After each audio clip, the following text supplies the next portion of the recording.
Oiga, mi hermano, ¿cómo está? Oiga, este teléfono no le prende a la mujer, hombre. Usted que sabe tanto de teléfono, revíselo, hombre, a ver qué es lo que tiene que no prende, hermano. Hágame el favor, colabóreme ahí. Mi hermano, no le prende, colabóreme, usted que sabe de esto, hombre. Bonito teléfono y caro, ¿no? Sí, hombre, no prende.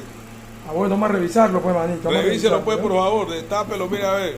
Bueno, entonces aquí voy a probar la batería, ¿no? ¿Y usted cómo prueba la pila, hermano? No, eso es fácil, uno la prueba con la lengua como para... Si se hace corrientica, está buena. Si no hace corrientica, está mala.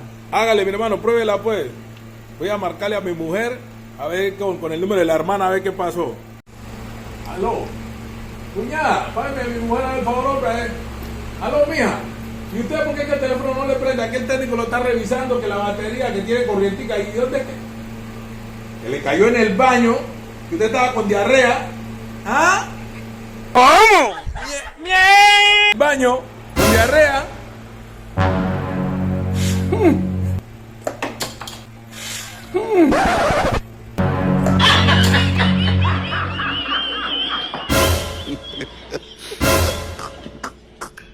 Ah.